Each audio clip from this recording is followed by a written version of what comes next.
pas parler de la destinée sans parler du temps. Quand on perce, si tu es paresseux, tu ne vivras pas ta destinée. Car ce sont les travailleurs qui progressent.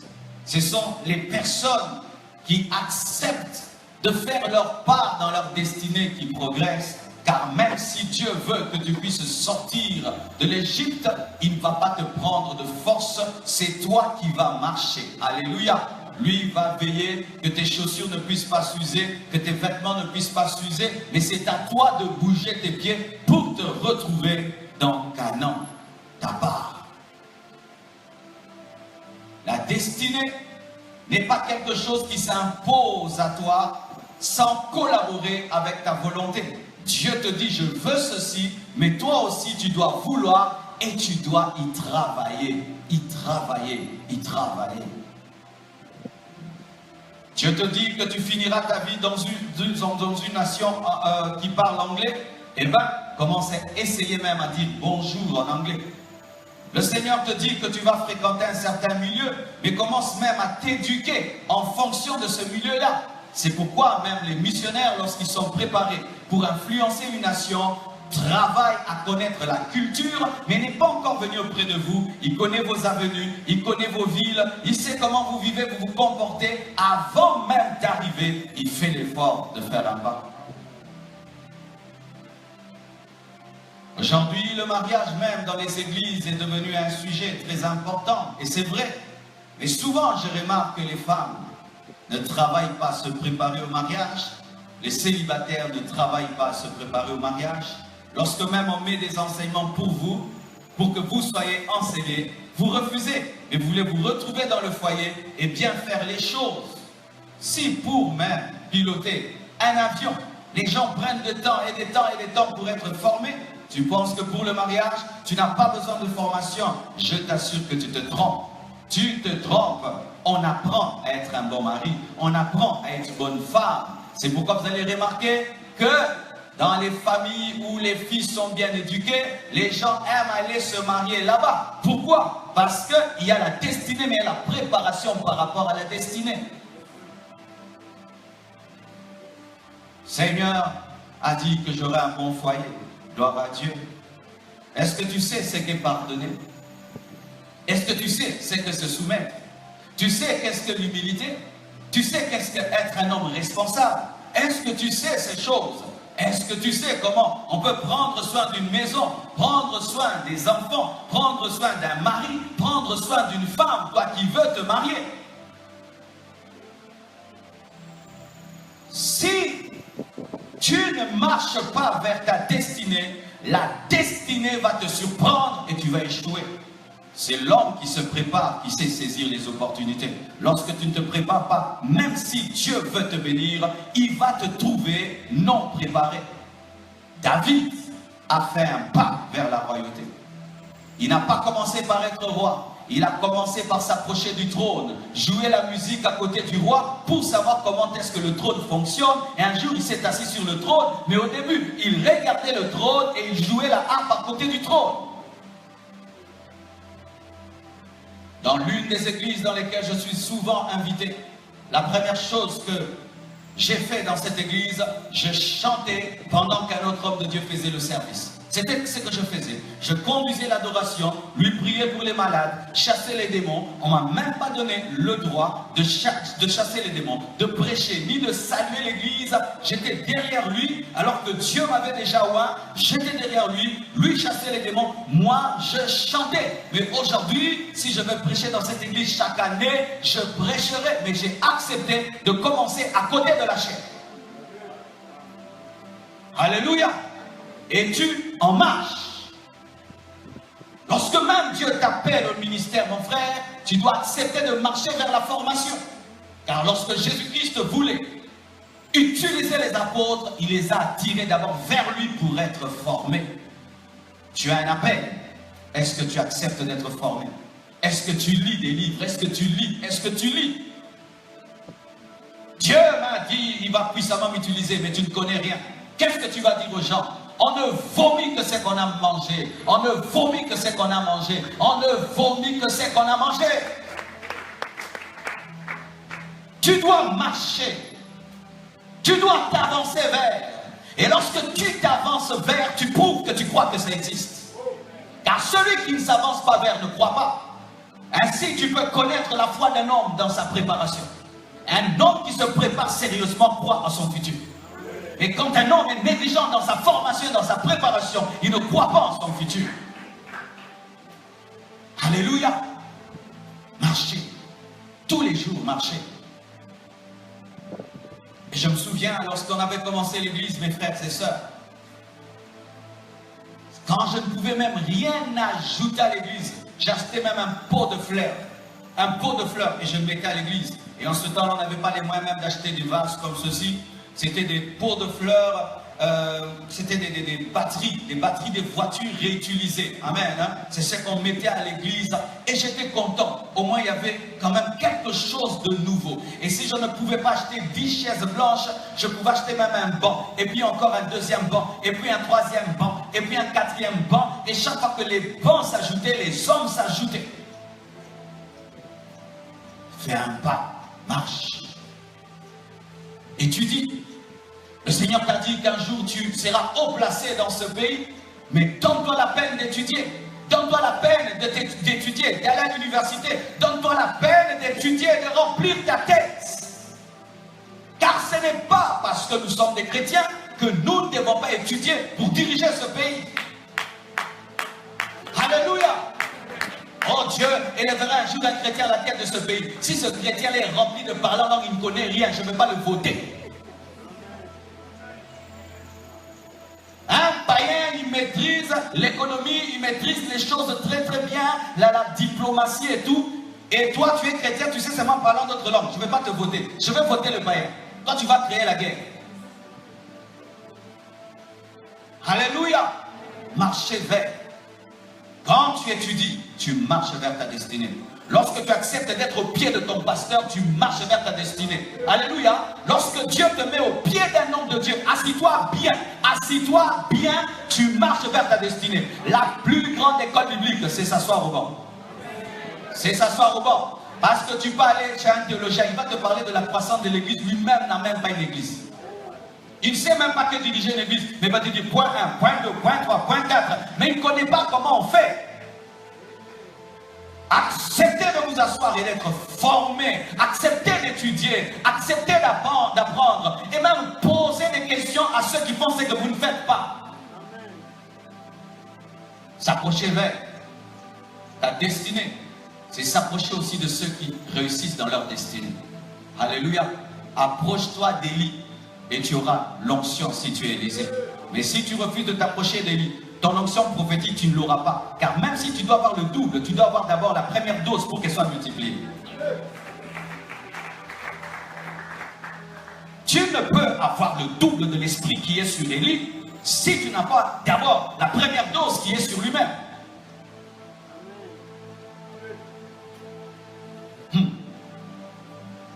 David, il a l'onction royale mais n'est pas roi, mais il côtoie un roi. Des fois, marcher c'est côtoyer des personnes qui sont en train de vivre ce que tu vivras, mais tu ne l'as pas encore vécu. Oui. C'est côtoyer des personnes qui sont en train de vivre ce que tu vivras, mais tu n'es pas encore à ce niveau-là, mais tu les côtoies, afin que tu puisses croire que c'est possible, parce que ce sont des hommes de la même nature que toi. Et lorsque David pouvait voir un homme assis sur un trône, il pouvait croire que moi aussi je peux m'y asseoir, parce qu'il est fait de la même manière que moi. Il y a un temps où tu côtoies le trône, et puis tu le regardes, et puis tu vas dormir derrière les brebis de ton père, mais ta destinée c'est là-bas. Il y a un temps comme ça, mais tu as marché. Au moins tu sais comment ça ressemble. Alléluia. Avant de commencer l'église bien-aimée, je me suis promené dans la plupart des grandes églises de cette capitale. Et beaucoup de pasteurs ne le savent pas. Je venais, je m'asseyais derrière, je regardais comment ils faisaient, je regardais, je partais et je donnais mon offrande et je priais. Je vais dans une autre église, je regarde comment ils font, je prie et j'ai cru. J'ai dit, Seigneur, tu peux le faire. Frères et sœurs, côtoyez ce que vous deviendrez. Côtoyez ce que vous deviendrez. Côtoyez ce que vous deviendrez. Côtoyez Saoul. David côtoie Saoul. Côtoie Saoul, ça te permettra de croire que Dieu peut te placer aussi là. Souvent, par jalousie, nous refusons de côtoyer ce que nous devons être. C'est pourquoi tu es surpris et tu n'es pas préparé. Souvent, la jalousie t'empêche de côtoyer les hommes qui sont la preuve que toi aussi tu seras. Souvent, nous aimons rejeter ces personnes par jalousie et par complexe d'infériorité. C'est pourquoi nous aimons fréquenter des gens médiocres pour être des petits rois parmi les médiocres. Mais un grand homme aime fréquenter des hommes qui sont plus grands que lui et ainsi ça t'aiguise par rapport à ce que tu dois devenir. Le genre de personnes que tu fréquentes souvent révèle qui tu es vraiment. Les hommes complexés ne côtoient que des petits pour être grands parmi les petits. Mais les hommes qui n'ont pas de complexe, ils aiment trouver des hommes plus grands qu'eux, afin que cela puisse les étirer et les élever davantage pour qu'ils croient. Et ils n'ont aucun problème de jalousie. Ils sont heureux que quelqu'un puisse faire plus qu'eux. Alléluia. Dieu t'a dit que tu seras un homme d'affaires, côtoie les hommes d'affaires. Alléluia. Dieu t'a dit que tu seras un pasteur, côtoie les pasteurs. Dieu t'a dit que tu vas te marier, côtoie les gens mariés. Dieu t'a dit que tu seras un missionnaire, côtoie les missionnaires. Dieu t'a dit que tu feras le sport, côtoie les sportifs. N'aie pas de jalousie envers un homme qui réussit dans le domaine qui ressemble au tien. Il est la preuve que toi aussi tu réussiras. Lorsque je prêche avec mon micro et que je le tiens avec ma main gauche, ma main droite n'est pas jalouse. Ma main droite sait que je vais finir par me fatiguer avec ma main gauche et je finirai par passer et ma main droite tiendra. Bien-aimés frères et sœurs, ce qui est tenu par ton frère sera tenu par toi aussi. Pourquoi? Dieu est un Dieu de relève et un jour ce sera ton tour. Dis Amen. Un jour toi aussi tu diras, dis Amen. Dis Amen. Dis Amen. Un jour, si tu serais, si tu diras, dis Amen, on dira Amen. Dis Amen. Moi aussi je disais Amen, maintenant je dis, dis Amen. Dis Amen.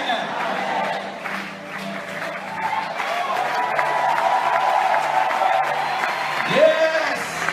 Alléluia.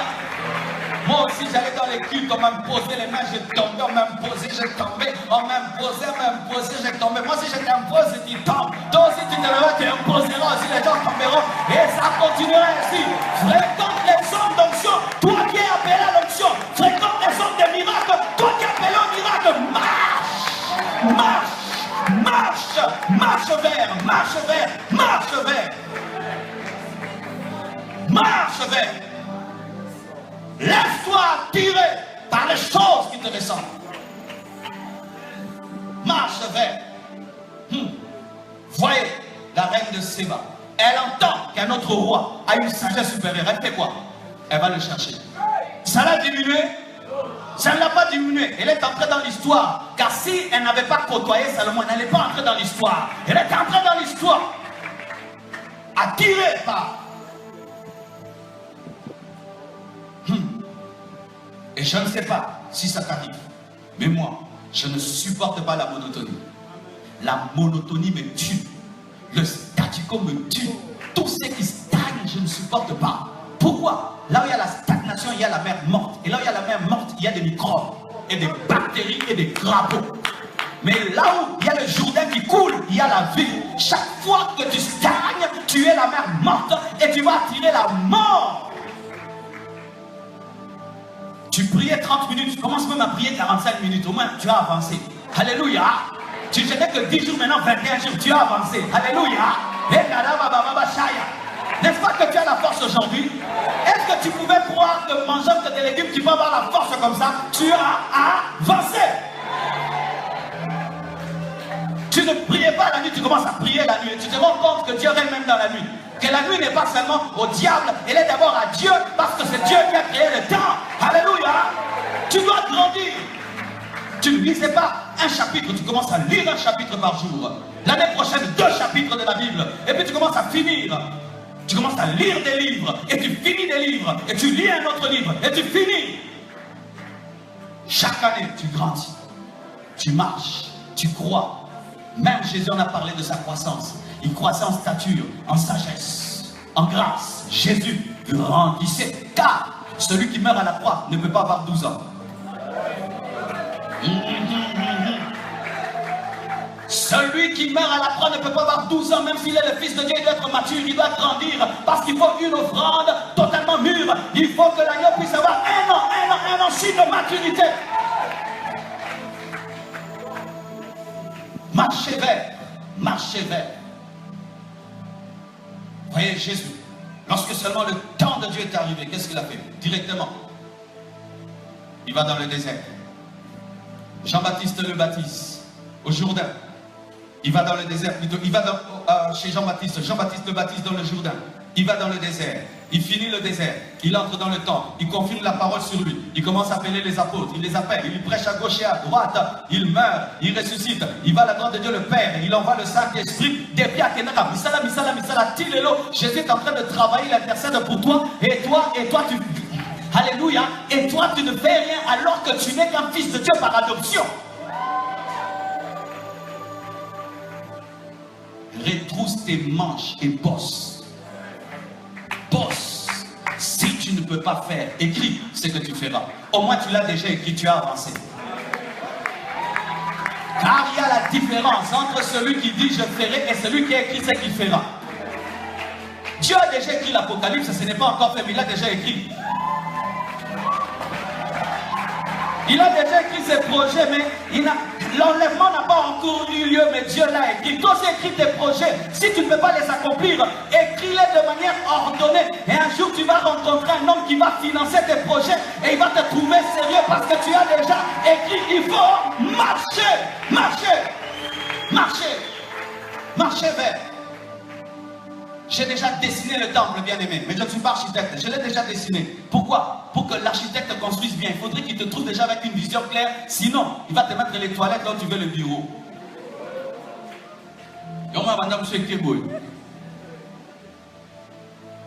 Marcher. Marcher.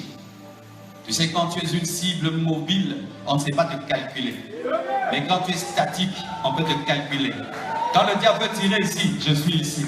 Il veut tirer là, je suis là. Il veut tirer là, je suis là. Il veut là, je suis là. Il veut là, je suis là. Il veut là, je suis là. Ce qui te garde au même endroit, c'est le diable qui veut te détruire. Bouge! Bouge! Déplace-toi! Bouge! Jésus allait de lieu en lieu. Bougez! Le jour qui s'est arrêté, on l'a arrêté. Et il a accepté parce que c'était le temps de s'arrêter pour ressusciter. Lorsque nous étions dans notre assemblée, il y avait un bien-aimé, chaque fois il priait toujours la même prière, mais il ne se rendait pas compte qu'on lui avait même donné le nom de ce psaume-là. Chaque fois, tel frère va prier, toujours le psaume là, toujours le psaume là. C'était la révélation quoi? Qu'il ne lisait pas la Bible, il avait lu la Bible. Il a gardé les vestiges de la lecture et il prie toujours en fonction des vestiges. Mais quand tu es vestige, tu deviens un lieu touristique, mais pas une habitation. Tu deviens un lieu touristique spirituel, mais tu n'es pas une habitation. Grandir.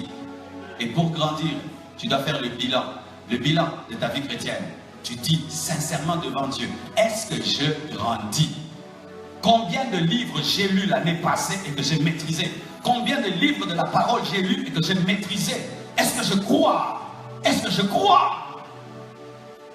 Et je t'assure, si tu te mets un tel gap, tu atteindras. Tu arriveras. Alléluia. Alléluia. Voici la destinée. Quand David en parle, il dit mes destinées. Quand Ésaïe parle, il dit ma destinée. Est-ce qu'il y a une contradiction entre Ésaïe et David? Non. Chaque fois que tu lis la Bible et que tu trouves une contradiction, c'est que tu n'as pas compris. Amen. C'est pas que la Bible se contredit, c'est que tu n'as pas compris. Il y a quelqu'un sur Internet, j'ai dit que Jésus-Christ est le Fils de Dieu. Qu'en dehors de lui, il n'y a pas de sauveur. Il me dit, mais mon frère, mais quand je lis dans l'Ancien Testament, il y a des gens qui avaient le nom de Jésus. Alors, le nom de Jésus, là, ne sauve pas. Mais ce qu'il ne sait pas, c'est que, c'est vrai, le nom de Jésus-Christ était comme un nom Kadima chez les Balouba. Amen. Mais lui n'était pas que Jésus. Il était Jésus-Christ. C'est le Christ ajouté à son nom qui donne la puissance à ce nom, car il était un Jésus différent, c'était un Kadima différent. Lui, c'était un Jésus mort sans qu'un homme puisse s'unir à une femme, car il avait un sang différent qui n'était pas contaminé par le sang d'Adam. Et lui, il n'était pas un homme ordinaire, il était l'homme qui était venu afin de sauver les hommes des péchés d'Adam. Alléluia! Lui, c'est Jésus-Christ, né d'une vierge. Tous les autres Jésus ne sont pas nés de vierge et ils ont papa et maman, mais lui n'avait que maman mais papa, c'est père. Alléluia. Bien-aimés frères, quand la Bible dit mes destinées, c'est parce que David, lorsqu'il parle, il parle de plusieurs domaines de sa vie. Nous voyons par exemple la parole de Dieu dit, je souhaite que tu prospères à tous égards et que tu prospères comme prospère l'état de ton âme. Lorsqu'on dit prospérer à tous égards, c'est réussir, avancer dans tous les domaines de ta vie. Dans le domaine spirituel d'abord, parce qu'on parle que tu dois prospérer selon que prospère l'état de ton âme. Je suis contre la prospérité financière sans la prospérité de l'âme. Je suis contre un enseignement qui dit aux chrétiens, vous serez riches sans parler de la richesse intérieure. Un homme qui a des millions, mais qui est pauvre, spirituellement est un pauvre. Car la vraie richesse de l'homme, c'est le caractère de Jésus-Christ dans sa vie. Mais la Bible dit que si tu prospères au niveau de ton âme, alors tu peux prospérer dans les autres domaines. Et on dit comme, c'est-à-dire que la prospérité de l'âme influence la prospérité sociale, matérielle et financière. Alléluia. Ainsi, mon frère, j'aimerais te dire que Dieu a un projet pour ton âme, l'amener au ciel. Il a un projet pour ton corps, le guérir. Il a un projet pour tes poches, les remplir. Il a un projet pour ta vie sociale, que tu te maries, que tu sois un grand-père et que tu voies les enfants de tes enfants. Alléluia. Dieu, c'est un Dieu d'équilibre. Il ne t'a pas créé âme seulement, ni corps seulement, ni esprit seulement. Il a créé le corps, l'âme et l'esprit et il prendra soin de tous les domaines de ta vie. Amen. Hein? Dieu n'est pas un Dieu où tu viens chez lui, il te sanctifie, te délivre du péché. Quand tu lui demandes, je veux me marier, Dieu n'est pas le Dieu qui te donne l'argent et puis tu dis Seigneur, donne-moi l'humilité dans l'argent. Il dit, moi je n'arrive pas, moi je ne donne que l'argent. Non. Dieu te donne l'argent, il te donne l'humilité, il te donne la pureté, il te donne les enfants, il te donne les enfants des enfants, il touche tous les domaines de ta vie. Dites Amen. Je veux être un homme de sainteté, alléluia, mais rempli d'argent, rempli d'onction et de miracles, rempli de sagesse, avec des enfants bénis et qui ont des enfants bénis. Alléluia. Moi je veux le tout de Dieu, car il a dit tout est accompli. Si toi, tu veux seulement l'argent, moi je ne veux pas que l'argent. Si toi, tu veux seulement la sainteté, moi je ne veux pas seulement la sainteté. Je veux la sainteté, je veux l'argent, je veux la sagesse, je veux l'intelligence. À moins que tu sois hypocrite. Tous les domaines de ta vie seront touchés par ta destinée. Car si Dieu te donne l'argent sans te donner le bonheur, tu es maudit. Et si Dieu te donne la sainteté, mais ne te donne pas les moyens, bien aimé, tu vas faire la prière des enfants du prophète. Alors que le prophète meurt, il laisse ses dettes et ses enfants doivent aller comme esclaves. Je hais le péché, je hais la pauvreté, je hais l'échec. Je veux le tout de Dieu dans ma vie. Je prêche la sainteté, j'entre dans une belle voiture, je dors dans une belle maison, mais je crains Dieu. Je veux ça. Je veux ça. Je veux porter quelque chose, je le porte. Je veux manger quelque chose, je le mange. Mais je crains Dieu. Je suis fidèle à ma femme. Tu es humble, tu es pur, mais tu as un compte rempli. Moi, je veux ça. Je veux prêcher quelque part. Je mets l'argent, je prêche, je remplis un stade. Je rentre à la maison, je suis humble. Moi, je veux ça, comme Jésus. Jésus, quand tu le vois, il a une robe blanche, mais il a une ceinture en or. Le Jésus de l'Apocalypse a une robe blanche, signe de sainteté, mais il a une ceinture en or, signe de richesse. Équilibre, équilibre, équilibre, équilibre. Je refuse d'être rempli du Saint-Esprit et d'être bête. Je refuse d'être rempli du Saint-Esprit et d'être bête. Je refuse ça. Je refuse ça.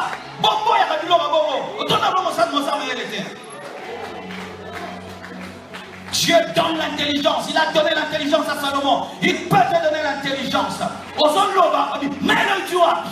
Lorsque Pierre parlait, on disait, mais non, mais cet homme est un pêcheur de poissons. Le Saint-Esprit rend intelligent.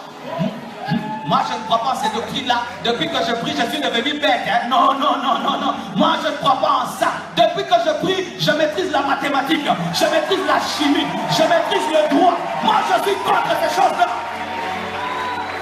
Depuis que je prie, maintenant j'ai des zéros sur 10 au nom de Jésus. Non, non. Depuis que je prie, maintenant j'ai la mémoire. La mémoire. Alléluia. Toi qui as commencé à échouer à l'école parce que tu pries, tu es une honte. Tu es une honte. Quand tu étais païen, tu étais intelligent. Depuis que tu es chrétien, tu deviens bête. Donc l'œuvre de la croix t'a ravi l'intelligence. Donc l'intelligence est aussi crucifiée et dépouillée à la croix. Tu étais premier de la classe à l'école, maintenant tu es quantième, 7e, hein? Au nom de Jésus, le chiffre 7, hein, le chiffre de la perfection. Et 6 maintenant, c'est 666. Hein? Réussissez à l'école. Réussissez à l'école. Bien aimé, je veux vous dire comment je prêchais à l'université. Je veux vous dire comment je prêchais à l'université. À l'université, je ne prêchais pas seulement avec la Bible. Je prêchais par mon succès. Je ne triche pas, mais je réussis. Je ne demande pas de réponse, mais je réussis. Je ne corromps pas, mais je réussis. Alléluia. Ça, c'est aussi prêcher. Et quand tu es celui qui prêche, refusez Nani. Frère à Christ, ça va refuser 4 fois. Sony.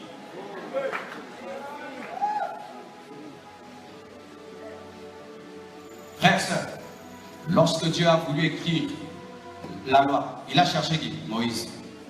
Lorsqu'il a voulu écrire les épîtres, il a cherché qui? Paul. Pourquoi? Pourquoi? Pourquoi? Pourquoi? Background. Pourquoi, frère? Pourquoi? Ça va. Je vais vous démontrer quelque chose. Je vais prêcher en anglais.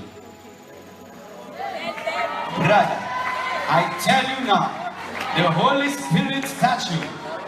Après, Nasuki wana, na yebi misusu te pona tanga yango.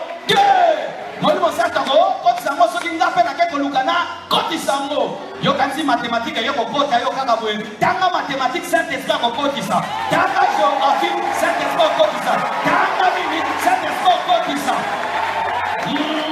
parce que je sens quand je dis Dieu te rendrait intelligent donc cahier nautique comme kuna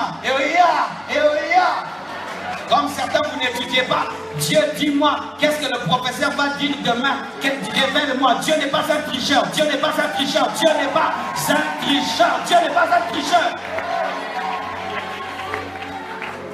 Au lieu de lire la Bible dans son entièreté,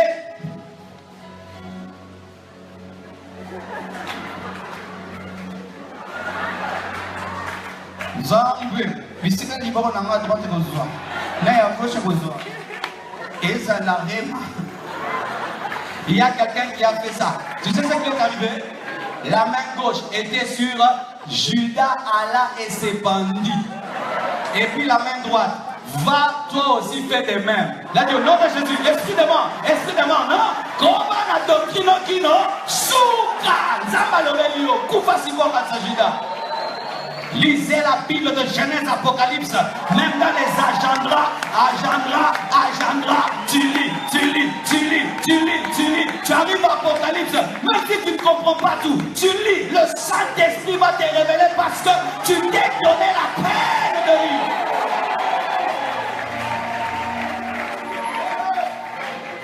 Alléluia. Quand je prêche comme ça, je vais toujours sur internet et j'écoute. Et puis je dis, comment j'ai dit là? Je vais dire le. Pourquoi j'ai dit le? Je vais dire là. Mais non, mais là je n'ai pas bien conjugué. Des fois je vois, je dis, mais comment? Pourquoi? Pourquoi on va bien? Et ça te prend dans ça. Dans Saint-Esprit, n'est pas le en désordre, là en désordre. Oui. Mon fils commence à aller à l'église. Quand il n'allait pas à l'église, il était premier de la classe. Depuis qu'il va à l'église, il commence à être dernier de la classe. Vous pensez que je vais respecter cette église? Même s'il craint Dieu, même si c'est scientifique, vous pensez que je vais respecter cette église? C'est pourquoi tu fais insulter l'église. C'est pourquoi tu fais insulter les pasteurs. Comme si on te dit de ne pas te donner à tes études.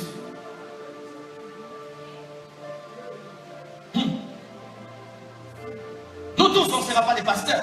Et d'ailleurs, même si tu deviens pasteur, tu dois maîtriser, tu dois être intelligent.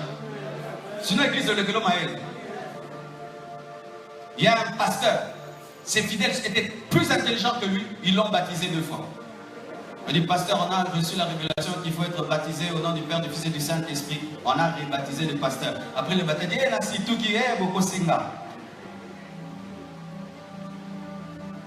Alléluia. Dis à ton voisin, tous les domaines de ta vie. Tu ne peux pas être là, tu es très spirituel, tu négliges ton foyer. Jamais. Alléluia. Jamais. Tu négliges ton foyer. Jamais. Tu es très spirituel, tu négliges de travailler. Jamais. Lorsque tu es spirituel et tu négliges le travail, mon frère, tu seras pauvre. Tu seras pauvre.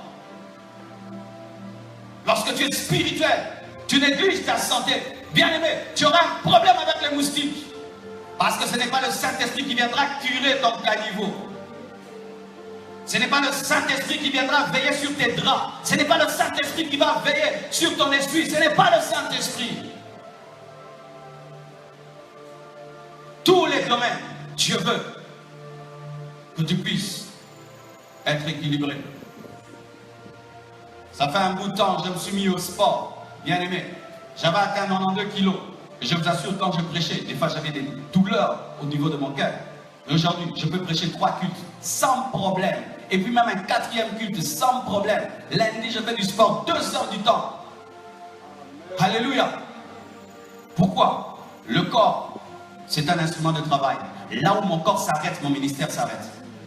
Le jour que mon corps s'arrête, mon ministère s'arrête. Alors si je sais que mon corps peut arrêter mon ministère, oh, je veille sur mon corps. Aujourd'hui, avant de venir prêcher, j'ai fait même quelques pompages. J'en étais déjà.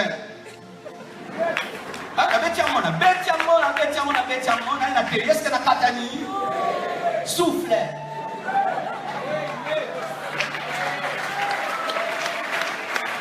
Lorsqu'on va construire le temple, on va faire une salle de gymnastique. Tous les collaborateurs, 1 fois par semaine, vous devez aller là-bas.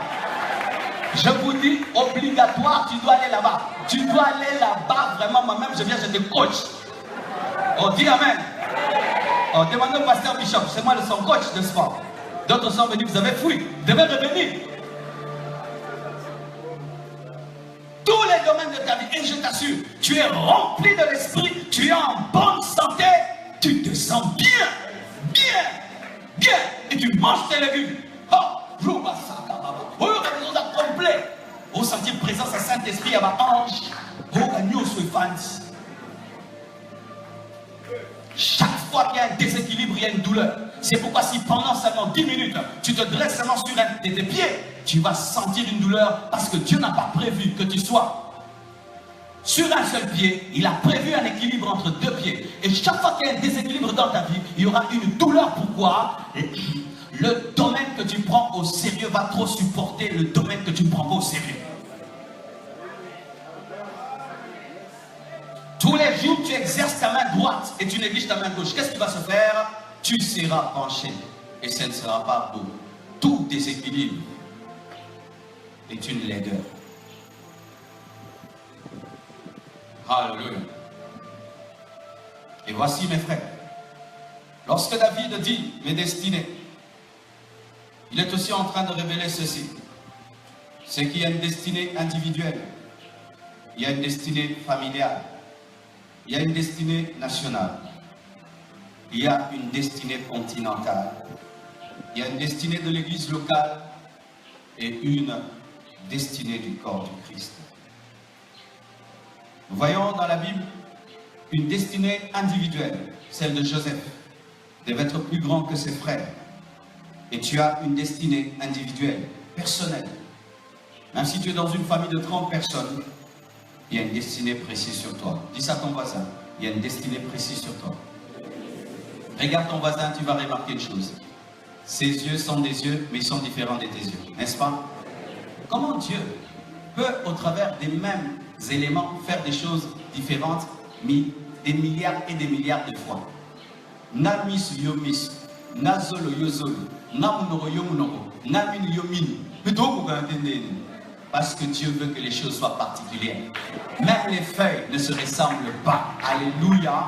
Il y a une destinée individuelle, personnelle dans ta vie. Alléluia. une destinée précise dans ta vie. Mais il y a aussi une destinée familiale. Ta famille a une destinée. Je vais un peu dire des choses profondes là. Nous voyons la famille de Jacob avait la destinée de devenir Israël. Israël qui devait devenir l'horloge de Dieu dans le monde. Dieu choisit cette famille de Jacob. Mais il veut au travers de cette famille amener sur la terre des prophètes, des rois, amener sur la terre même son fils unique, amener sur la terre le salut, une famille de Jacob. Un homme épouse une femme, mais Dieu récupère cette famille pour manifester son plan. C'est pourquoi vous devez admettre qu'il y a des familles qui sont aussi appelées dans leur totalité à servir Dieu. Ah oui, où le père sert Dieu, la mère sert Dieu, les enfants aussi servent Dieu. Écoutez-moi, il est vrai que nous avons vu des déviations dans ce pays, où une église devient l'église de la famille.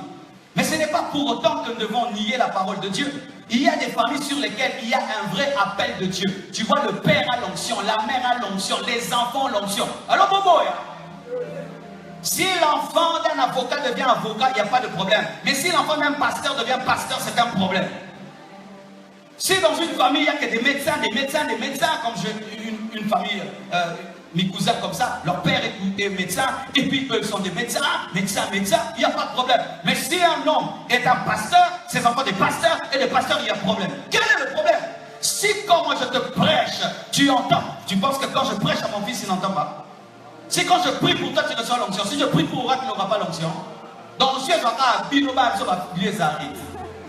Mais ça ramène en terre. Ce n'est pas parce que Moïse a tué un Égyptien qui va tuer l'Hébreu. Et ce n'est pas parce que certaines choses arrivant dans certaines églises sont charnelles que chaque fois qu'il y a un fils qui fait la relève de son père que c'est charnel. Là, bien aimé, j'aimerais vous dire que c'est de l'injustice. C'est de l'injustice. Et quand je prêche, je ne prépare même pas la venue de mon fils. Il faut savoir préparer au rat. Je dois te prêcher la vérité. Parce que des fois vous prêchez, même par rapport à certaines églises.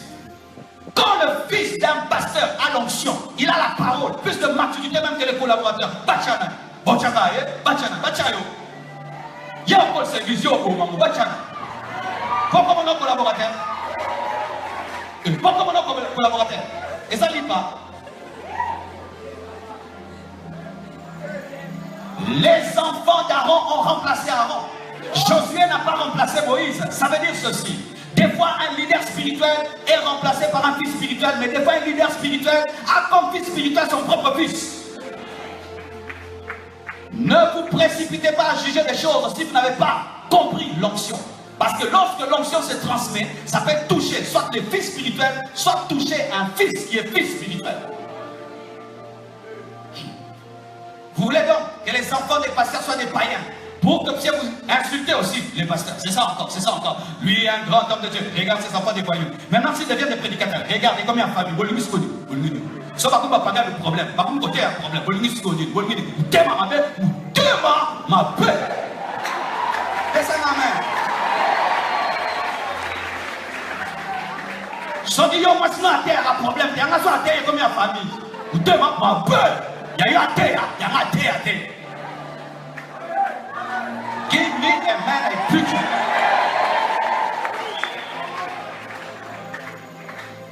L'homme de Dieu ne doit pas choisir son fils par un esprit de politique et d'argent. Mais si Dieu le choisit, Dieu le choisit. Si Dieu le choisit, Dieu le choisit. Parce qu'on n'a pas à intervenir quand Dieu choisit. Et il y a des familles comme ça. Tu vois une grâce de la chanson. Tout le monde chante bien. Il y a des familles comme ça. Tout le monde est avocat. Tout le monde est médecin. Quelle est la grâce qui est sur ta famille? Moi, je suis pasteur. Mon petit frère est pasteur. Ma soeur a épousé un pasteur. Mon autre soeur, si elle te prêche comme ça, l'onction. L'autre prêche l'onction. L'autre est protocolaire ici. Mon petit frère, il est là, il fait la sonorisation. Dites même. Bien-aimés frères et sœurs, quelle est la destinée de ta famille? On a vu des familles qui ont engendré des présidents et des présidents et des présidents et des présidents. Quelle est la destinée de ta famille? Mais sache que la plus grande destinée de ta famille, c'est le salut. La Bible dit, crois au Seigneur Jésus et tu seras sauvé, toi et toute ta maison. Toi et toute ta maison. Lorsque tu es ici et tu es sauvé, mais tu n'as pas souci de tes frères et de tes soeurs, frère, sache que tu n'as pas compris la destinée finale. Car si tu donnes du travail à tes frères, tu les aides à se marier, mais si tu ne les aides pas à rencontrer Jésus, tu n'as rien fait. Je vois des hommes qui sont comme ça, ils aident tout le monde dans la famille, tout le monde, mais sans donner le salut. Si tu donnes tout à tes frères et sœurs, sans leur donner Jésus, tu n'as rien donné. Cette année, décide-toi à gagner ta famille. Je dis cette année, décide-toi à amener ta famille dans la vraie destinée. La vraie destinée, c'est Jésus, c'est le salut. Josué dit, moi et ma maison, nous servirons l'Éternel, pas moi-même. Je suis contre ce christianisme rempli d'égoïsme, où quelqu'un est sauvé et puis tout le monde est sorcier. Libota bandoki, balien. Yo deux arrivés à vous thème à famille de sorcellerie. J'irai pas dans leur deuil, j'irai pas dans leur fête. Famille de sorcellerie qui viennent pas chez moi. Famille de sorcellerie. Bien aimé, ce n'est pas biblique. Tu dois aller vers eux et tu dois les sauver, tu dois leur parler. Des chrétiens qui se convertissent et puis vous faites un bunker contre la famille et la sorcellerie. Ça c'est quel Dieu peureux, un Dieu qui se cache. Je ne crois pas en cela, frère. Lorsque Dieu te sauve, tu vas vers eux et tu leur prêches l'évangile. Et si même tu décides d'aller dans ton village, va prêcher dans ton village. Le jour que je suis allé à Goma, j'étais heureux. J'ai revu mon école où j'ai grandi. Et j'ai prêché. Des paralytiques ont marché. Des aveugles l'ont vu. J'étais heureux. J'ai prêché là où j'ai grandi. Et ma tante ne marchait pas. Elle a marché. Quel bonheur. Celle qui me transportait. Elle me tour à tour. Elle me disait, Marcelo, je te porte. Je me disais, Changazi, toi aussi tu marches. Elle m'a quitté, je l'ai quitté. Va bénir tes frères. Lorsque tu es Joseph et tu es seul en Égypte, ce n'est pas ça la destinée. Tu dois prendre Jacob, tu dois prendre Lévi, tu dois prendre Judas, tu dois les amener à Goshen et tu dois prendre soin d'eux. C'est alors qu'ils seront en captivité pour que Moïse vienne. Car si Moïse ne vient pas, l'histoire de la loi ne vient pas. Et si la loi ne commence pas, la grâce ne vient pas. Car la loi est un pédagogue de la grâce.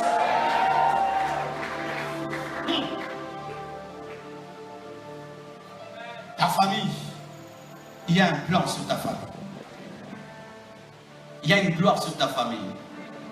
Et tu dois prier pour cela. Tu dois rechercher cela. Et cela t'arrivera.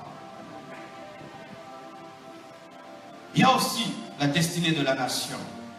La nation juive a été appelée pour être l'horloge de Dieu. C'est qu'il faut toujours observer Israël. Toujours observer Israël. Car ce qui arrive à Israël révèle ce que Dieu va faire dans le monde entier.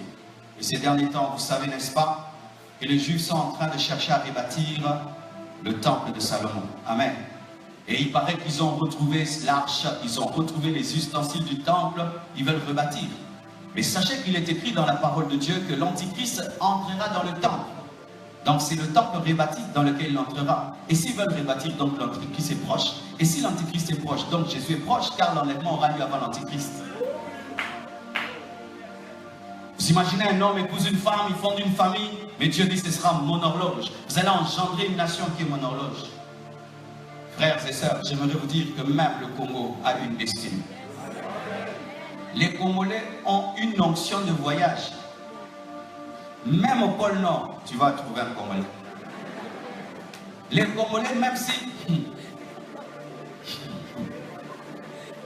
tu pries pour lui, il dit je vais aller à New York. Quand il arrive à New York, après 5 ans, il te dit pasteur, je vais aller plus loin. Vous savez pourquoi? Nous avons l'onction missionnaire qu'on ne connaît pas. Le missionnaire, il veut toujours aller plus loin. Comme Jésus disait, je dois aller de l'autre bord. Lorsque nous allons comprendre cela, bien aimé, nous allons remplir ce monde de vrais missionnaires. Mais la maladie, la voici. C'est que souvent nous voyageons pour des intérêts égoïstes. Nous voyageons par cupidité. Nous voyageons pour fuir la misère. Mais le jour que nous allons voyager pour gagner les âmes, alors Dieu va utiliser cette nation. Lorsque l'église primitive est restée au même endroit, Dieu a envoyé la persécution. Et c'est lorsque Philippe est allé prêcher en Samarie, il a fui en Samarie qu'il a sauvé. Frères et sœurs, cette nation sera puissamment utilisée par Dieu pour l'évangélisation finale. Je vous dis, Congolais, préparez-vous, Dieu va vous utiliser. Tu vois ce que tu entends ici, tu vas le prêcher aux Japonais, tu vas le prêcher aux Chinois, tu vas le prêcher aux Japonais, tu vas le prêcher en Thaïlande, tu vas le prêcher au Maroc, tu vas le prêcher, je dis tu vas le prêcher, tu vas le prêcher. Beaucoup ici, vous êtes des serviteurs de Dieu, vous êtes des missionnaires. Et sachez ceci, pour être missionnaire, il faut être à plein temps. Tu peux être docteur quelque part, tu es missionnaire. Tu peux être ambassadeur quelque part, tu es missionnaire. Je dis, tu peux être en mission quelque part, professeur quelque part, tu es missionnaire. Qui vous dit que pour servir Dieu, il faut abandonner les études et arrêter de travailler? Non, tu peux travailler, mais tu sers Dieu. Daniel était un ministre, mais il servait Dieu.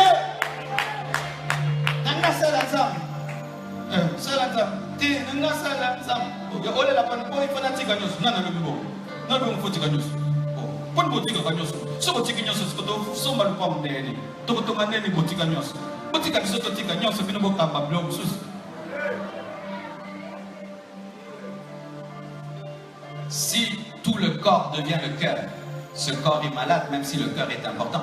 Et si tout le monde devient à plein temps l'église, l'église meurt. Bien-aimés frères, toi qui vas arrêter les études, toi qui vas arrêter de travailler, est-ce que Dieu t'a dit?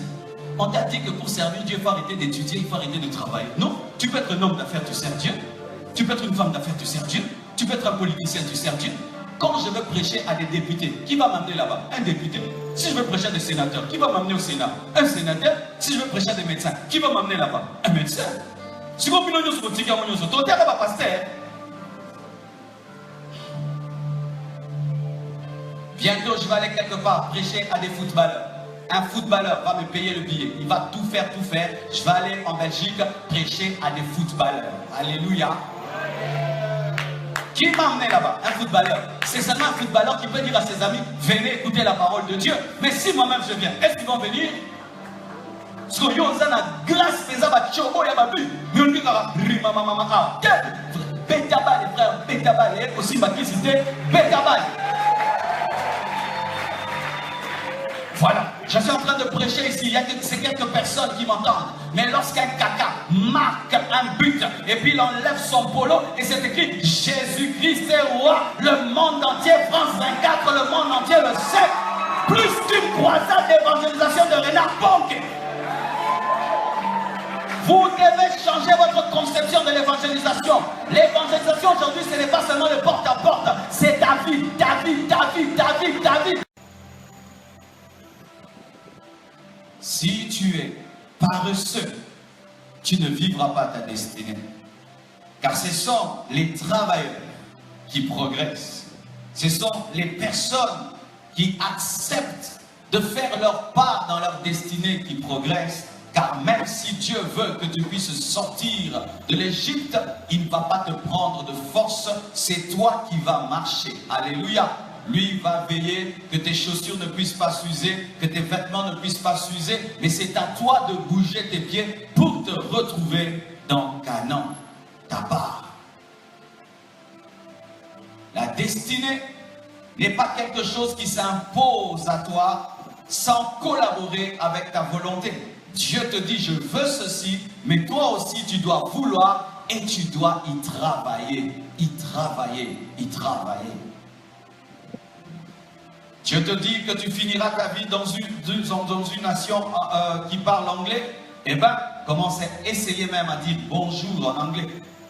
Le Seigneur te dit que tu vas fréquenter un certain milieu, mais commence même à t'éduquer en fonction de ce milieu-là. C'est pourquoi même les missionnaires, lorsqu'ils sont préparés pour influencer une nation, travaille à connaître la culture, mais n'est pas encore venu auprès de vous. Il connaît vos avenues, il connaît vos villes, il sait comment vous vivez, vous vous comportez. Avant même d'arriver, il fait l'effort de faire un pas. Aujourd'hui, le mariage même dans les églises est devenu un sujet très important, et c'est vrai. Et souvent, je remarque que les femmes ne travaillent pas à se préparer au mariage, les célibataires ne travaillent pas à se préparer au mariage. Lorsque même on met des enseignements pour vous, pour que vous soyez enseignés, vous refusez. Mais vous voulez vous retrouver dans le foyer et bien faire les choses.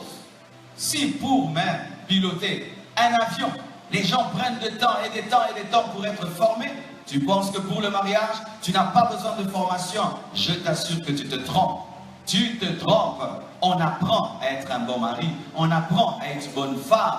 C'est pourquoi vous allez remarquer que dans les familles où les filles sont bien éduquées, les gens aiment aller se marier là-bas. Pourquoi? Parce qu'il y a la destinée, mais il y a la préparation par rapport à la destinée.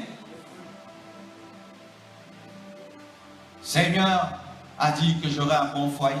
Gloire à Dieu. Est-ce que tu sais ce qu'est pardonner? Est-ce que tu sais ce que se soumettre? Tu sais qu'est-ce que l'humilité? Tu sais qu'est-ce qu'être un homme responsable? Est-ce que tu sais ces choses? Est-ce que tu sais comment on peut prendre soin d'une maison, prendre soin des enfants, prendre soin d'un mari, prendre soin d'une femme, toi qui veux te marier? Si tu ne marches pas vers ta destinée, la destinée va te surprendre et tu vas échouer. C'est l'homme qui se prépare, qui sait saisir les opportunités. Lorsque tu ne te prépares pas, même si Dieu veut te bénir, il va te trouver non préparé. David a fait un pas vers la royauté. Il n'a pas commencé par être roi. Il a commencé par s'approcher du trône, jouer la musique à côté du roi pour savoir comment est-ce que le trône fonctionne. Et un jour, il s'est assis sur le trône, mais au début, il regardait le trône et il jouait la harpe à côté du trône.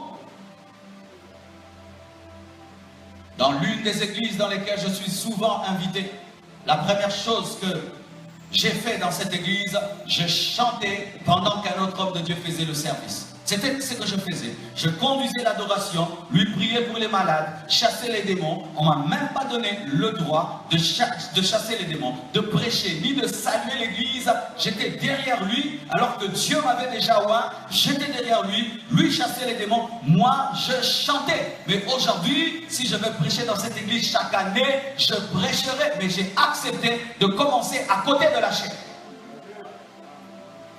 Alléluia. Et tu en marches. Lorsque même Dieu t'appelle au ministère, mon frère, tu dois accepter de marcher vers la formation. Car lorsque Jésus-Christ voulait utiliser les apôtres, il les a attirés d'abord vers lui pour être formés. Tu as un appel. Est-ce que tu acceptes d'être formé? Est-ce que tu lis des livres? Est-ce que tu lis? Est-ce que tu lis?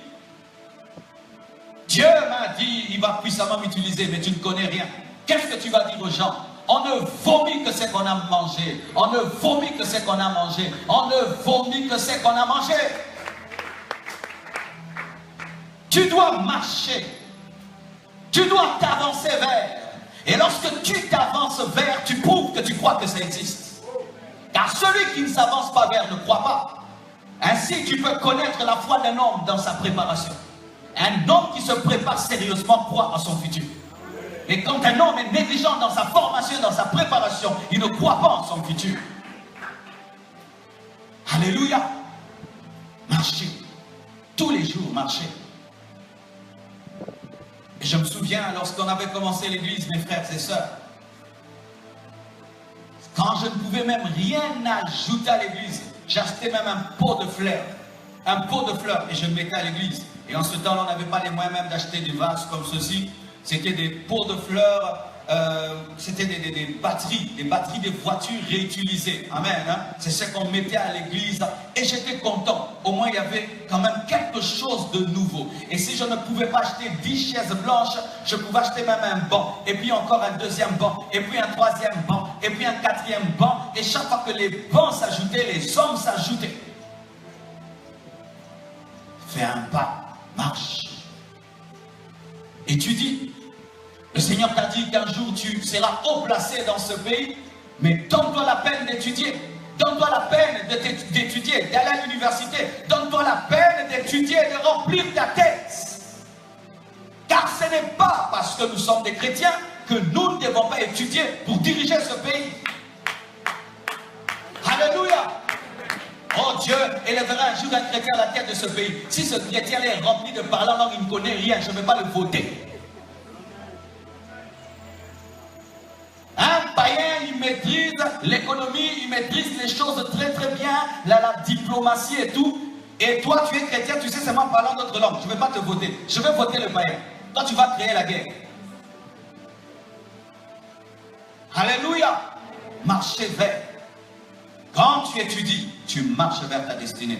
Lorsque tu acceptes d'être au pied de ton pasteur, tu marches vers ta destinée. Alléluia. Lorsque Dieu te met au pied d'un homme de Dieu, assis-toi bien, tu marches vers ta destinée. La plus grande école biblique, c'est s'asseoir au banc. C'est s'asseoir au banc. Parce que tu peux aller chez un théologien, il va te parler de la croissance de l'église, lui-même n'a même pas une église.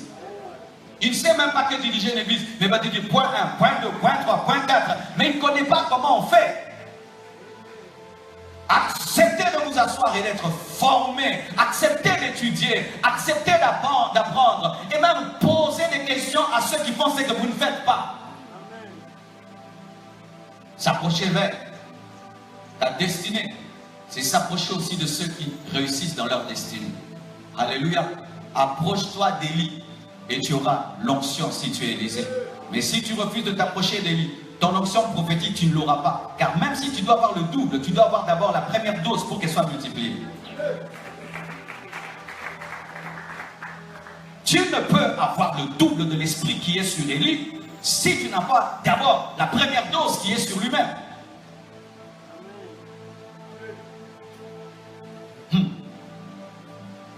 David, il a l'onction royale mais n'est pas roi, mais il côtoie un roi.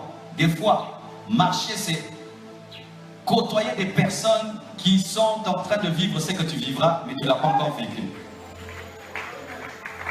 Oui.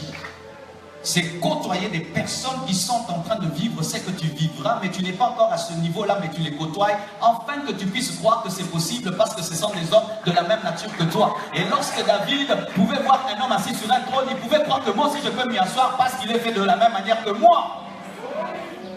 Il y a un temps où tu côtoies le trône, et puis tu le regardes, et puis tu vas dormir derrière les brebis de ton père, mais ta destinée c'est là-bas. Il y a un temps comme ça, mais tu as marché. Au moins tu sais comment ça ressemble. Alléluia. Avant de commencer l'église bien-aimée, je me suis promené dans la plupart des grandes églises de cette capitale. Et beaucoup de pasteurs ne le savent pas. Je venais, je m'asseyais derrière, je regardais comment ils faisaient, je regardais, je partais et je donnais mon offrande et je priais. Je vais dans une autre église, je regarde comment ils font, je prie et j'ai cru. Je dis, Seigneur, tu peux le faire. Frères et sœurs, côtoyez ce que vous deviendrez. Côtoyez ce que vous deviendrez. Côtoyez ce que vous deviendrez. Côtoyez Saoul. David côtoie Saoul. Côtoie Saoul. Ça te permettra de croire que Dieu peut te placer aussi là. Souvent, par jalousie, nous refusons de côtoyer ce que nous devons être. C'est pourquoi tu es surpris et tu n'es pas préparé. Souvent, la jalousie t'empêche de côtoyer les hommes qui sont la preuve que toi aussi tu seras. Souvent, nous aimons rejeter ces personnes par jalousie et par complexe d'infériorité. C'est pourquoi nous aimons fréquenter des gens médiocres pour être des petits rois parmi les médiocres. Mais un grand homme aime fréquenter des hommes qui sont plus grands que lui et ainsi ça t'aiguise par rapport à ce que tu dois devenir. Le genre de personnes que tu fréquentes souvent révèlent qui tu es vraiment.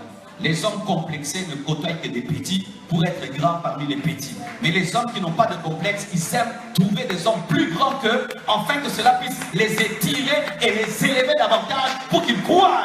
Et ils n'ont aucun problème de jalousie. Ils sont heureux que quelqu'un puisse faire plus qu'eux.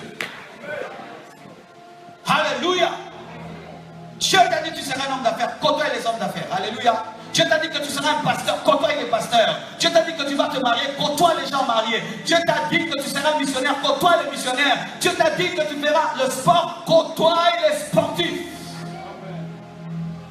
N'aie pas de jalousie envers un homme qui réussit dans le domaine qui ressemble au tien. Il est la preuve que toi aussi tu réussiras. Lorsque je prêche avec mon micro et que je le tiens avec ma main gauche, ma main droite n'est pas jalouse. Ma main droite sait que je vais finir par me fatiguer avec ma main gauche et je finirai par passer et ma main droite tiendra. Bien aimés frères et sœurs, ce qui est tenu par ton frère sera tenu par toi aussi. Pourquoi? Dieu est un Dieu de relève et un jour ce sera ton tour. Dis Amen. Un jour toi aussi tu diras dis Amen. Dis Amen. Dis Amen. Un jour, toi, si tu serais, si tu diras, dites Amen, on dira Amen. Dites Amen. Moi, si je disais Amen. Maintenant je dis, dites Amen. Dites Amen.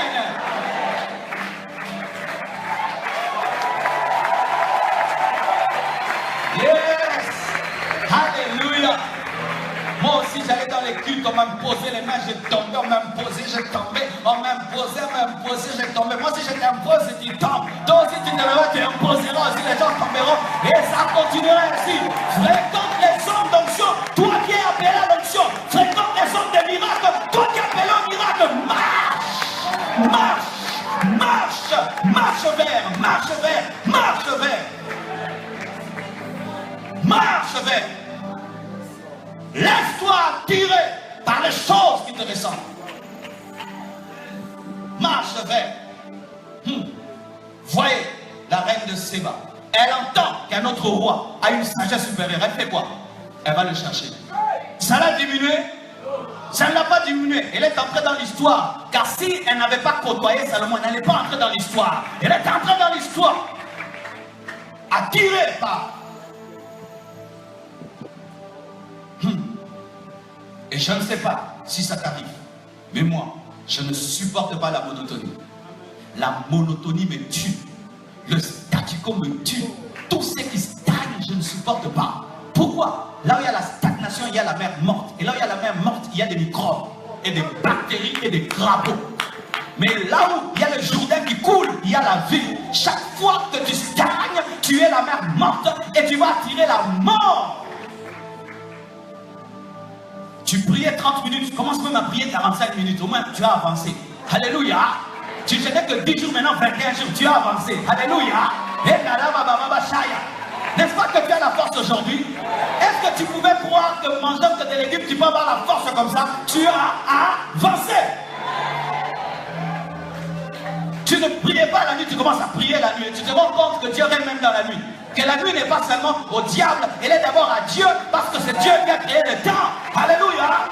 Tu dois grandir. Tu ne lisais pas un chapitre, tu commences à lire un chapitre par jour. L'année prochaine, 2 chapitres de la Bible. Et puis tu commences à finir. Tu commences à lire des livres, et tu finis des livres, et tu lis un autre livre, et tu finis. Chaque année, tu grandis. Tu marches, tu crois. Même Jésus en a parlé de sa croissance. Il croissait en stature, en sagesse, en grâce. Jésus grandissait. Car celui qui meurt à la croix ne peut pas avoir 12 ans. Celui qui meurt à la croix ne peut pas avoir 12 ans, même s'il est le fils de Dieu, il doit être mature, il doit grandir. Parce qu'il faut une offrande totalement mûre. Il faut que l'agneau puisse avoir un an de maturité. Marchez vers, marchez vers. Voyez Jésus, lorsque seulement le temps de Dieu est arrivé, qu'est-ce qu'il a fait? Directement, il va dans le désert. Jean-Baptiste le baptise au Jourdain. Il va dans le désert plutôt. Il va chez Jean-Baptiste. Jean-Baptiste le baptise dans le Jourdain. Il va dans le désert. Il finit le désert. Il entre dans le temple. Il confirme la parole sur lui. Il commence à appeler les apôtres. Il les appelle. Il prêche à gauche et à droite. Il meurt. Il ressuscite. Il va à la droite de Dieu le Père. Il envoie le Saint-Esprit.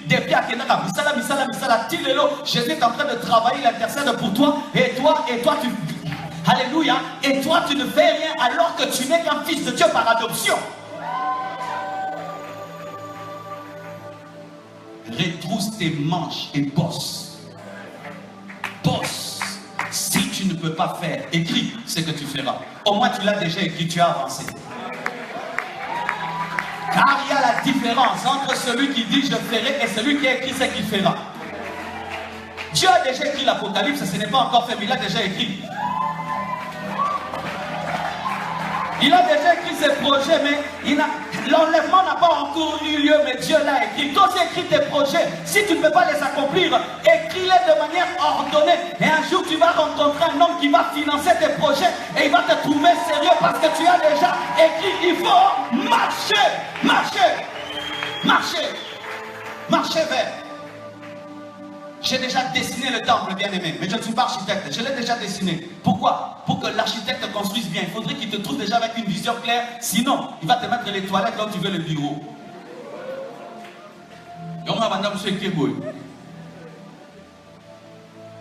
Marcher. Marcher. Tu sais, quand tu es une cible mobile, on ne sait pas te calculer. Mais quand tu es statique, on peut te calculer. Quand le diable veut tirer ici, je suis ici.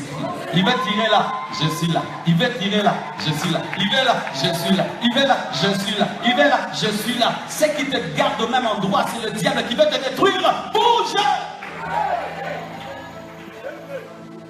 Bouge! Déplace-toi! Bouge! Jésus allait de lieu en lieu.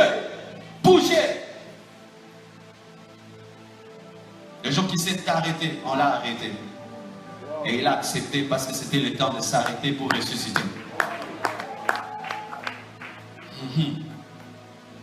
Lorsque nous étions dans notre assemblée, il y avait un bien-aimé, chaque fois il priait toujours la même prière, mais il ne se rendait pas compte qu'on lui avait même donné le nom de ce psaume-là.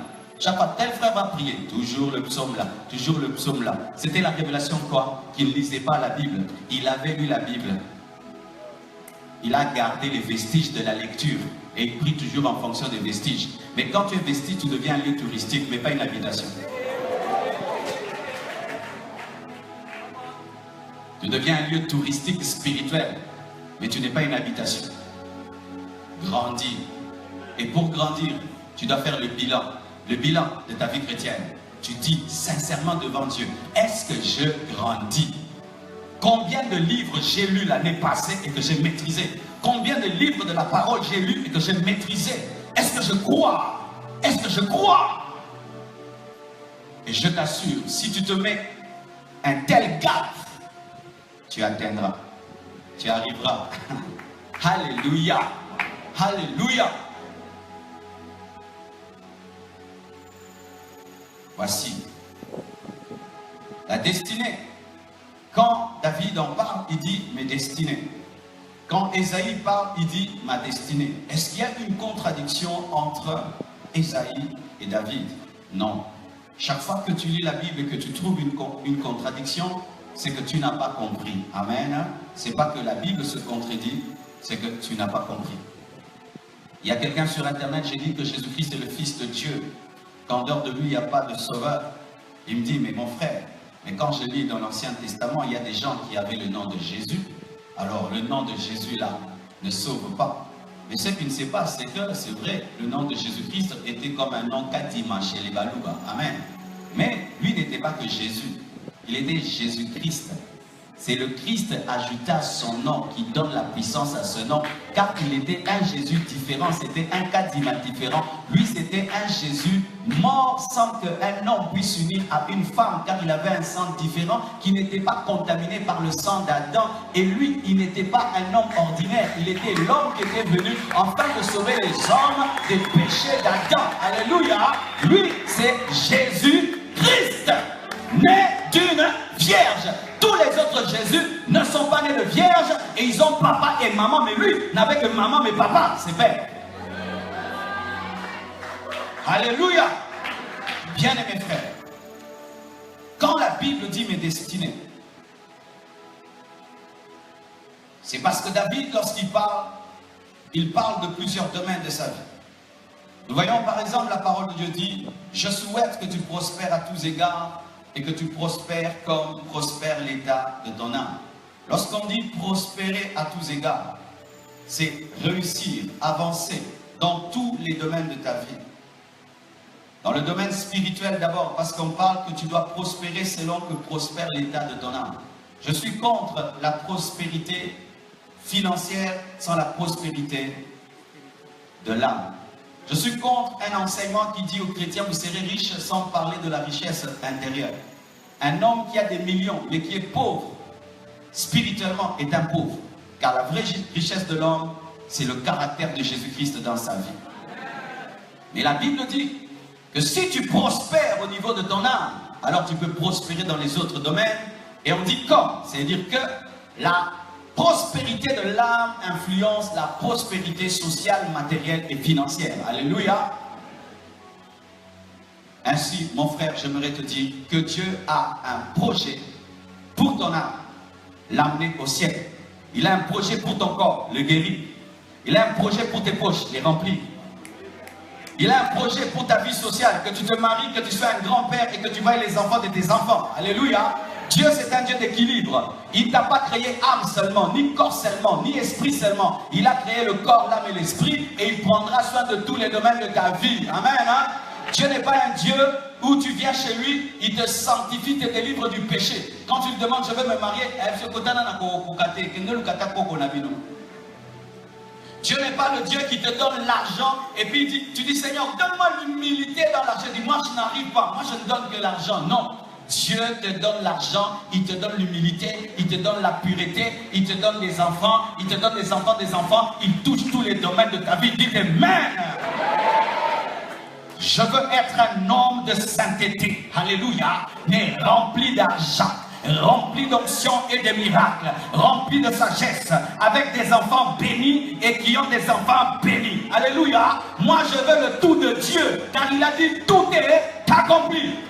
Si toi tu veux seulement l'argent, moi je ne veux pas que l'argent. Si toi tu veux seulement la sainteté, moi je ne veux pas seulement la sainteté. Je veux la sainteté, je veux l'argent, je veux la sagesse, je veux l'intelligence. À moins que tu sois hypocrite. Tous les domaines de ta vie seront touchés par ta destinée. Car si Dieu te donne l'argent sans te donner le bonheur, tu es maudit. Et si Dieu te donne la sainteté, mais il ne te donne pas les moyens, bien aimé, tu vas faire la prière des enfants du prophète. Alors que le prophète meurt, il laisse ses dettes et ses enfants doivent aller comme esclaves. Je hais le péché, je hais la pauvreté, je hais l'échec. Je veux le tout de Dieu dans ma vie. Je prêche la sainteté, j'entre dans une belle voiture, je dors dans une belle maison, mais je crains Dieu. Je veux ça. Je veux ça. Je veux porter quelque chose, je le porte. Je veux manger quelque chose, je le mange. Mais je crains Dieu. Je suis fidèle à ma femme. Tu es humble, tu es pur, mais tu as un compte rempli. Moi, je veux ça. Je veux prêcher quelque part, je mets l'argent, je prêche, je remplis un stade, je rentre à la maison, je suis humble. Moi, je veux ça, comme Jésus. Jésus, quand tu le vois, il a une robe blanche, mais il a une ceinture en or. Le Jésus de l'Apocalypse a une robe blanche, signe de sainteté, mais il a une ceinture en or, signe de richesse. Équilibre, équilibre, équilibre, équilibre. Je refuse d'être rempli du Saint-Esprit et d'être bête. Je refuse d'être rempli du Saint-Esprit et d'être bête. Je refuse ça. Je refuse ça.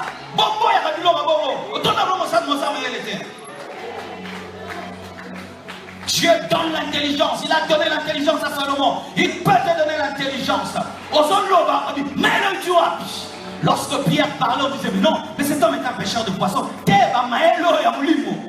Le Saint-Esprit est intelligent. Moi, je ne crois pas à ces doctrines-là. Depuis que je prie, je suis devenu bête. Hein? Non, non, non, non, non. Moi, je ne crois pas en ça. Depuis que je prie, je maîtrise la mathématique. Je maîtrise la chimie. Je maîtrise le droit. Moi, je suis contre ces choses-là. Depuis que je prie, maintenant j'ai des 0 sur 10 au nom de Jésus. Non, non. Depuis que je prie, maintenant j'ai la mémoire. La mémoire. Alléluia. Toi qui as commencé à échouer à l'école parce que tu pries, tu es une honte. Tu es une honte. Quand tu étais païen, tu étais intelligent. Depuis que tu es chrétien, tu deviens bête. Donc l'œuvre de la croix t'a ravi l'intelligence. Donc l'intelligence est aussi crucifiée et dépouillée à la croix. Tu étais premier de la classe à l'école, maintenant tu es quantième, 7e. Hein? Au nom de Jésus, le chiffre 7, hein, le chiffre de la perfection. Et 6 maintenant, c'est 666. Réussissez à l'école. Réussissez à l'école. Bien aimé, je vais vous dire comment je prêchais à l'université. Je vais vous dire comment je prêchais à l'université. À l'université, je ne prêchais pas seulement avec la Bible. Je prêchais par mon succès. Je ne triche pas, mais je réussis. Je ne demande pas de réponse, mais je réussis. Je ne corromps pas, mais je réussis. Alléluia. Ça, c'est aussi prêcher. Et quand tu es celui qui prêche, refusez Nani. Frère à Christ, va refuser 4 fois. Soni.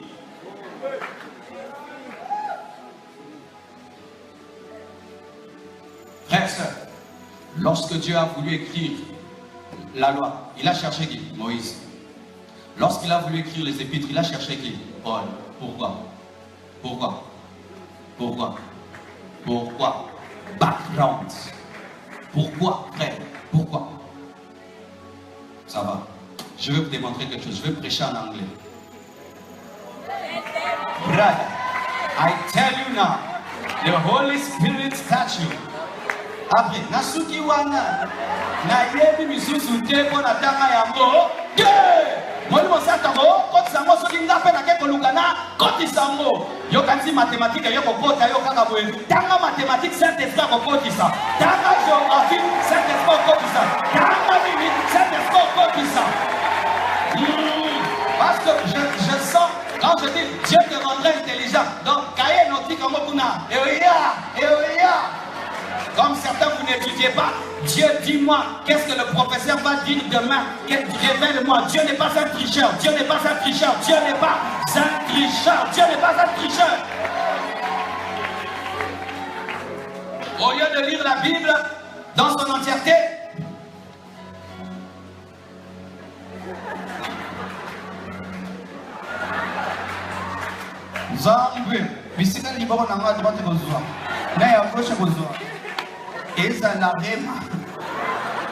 il y a quelqu'un qui a fait ça. Tu sais ce qui est arrivé? La main gauche était sur Judas, Allah et ses bandits. Et puis la main droite, va toi aussi faire des mains. Là, dit au nom de Jésus, esprit de mort, non? Comment la doctrine qui non? Souka, Zamalolelio, Koufa Sikora Sajida. Lisez la Bible de Genèse, Apocalypse, même dans les agendras, tu arrives à Apocalypse, même si tu ne comprends pas tout, tu lis, le Saint-Esprit va te révéler parce que tu t'es donné la peine de lire.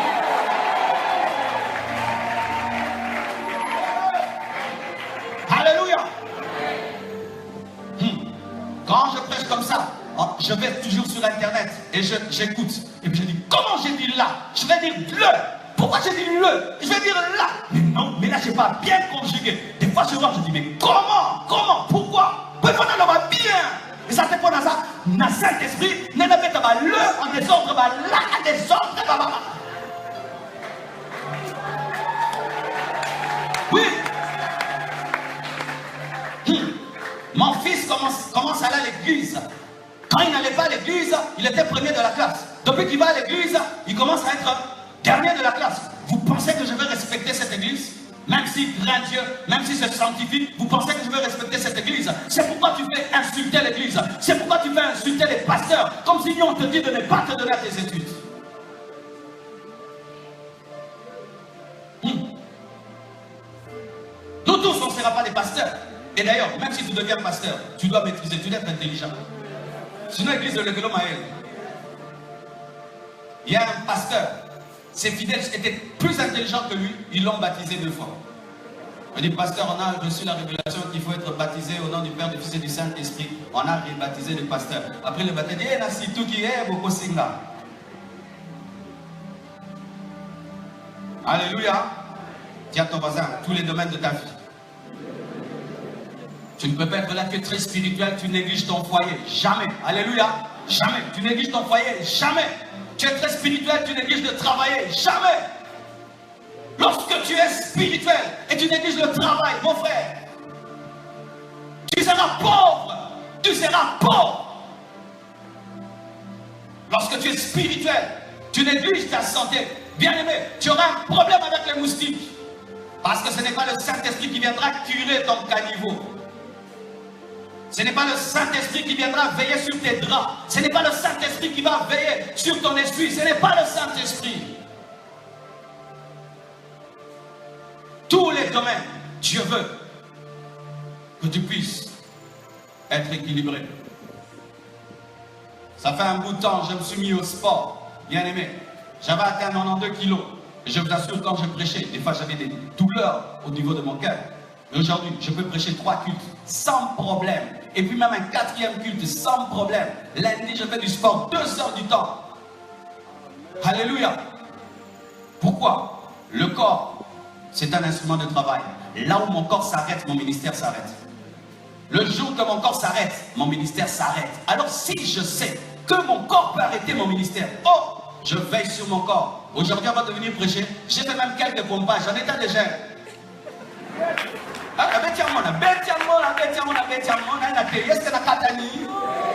Souffle.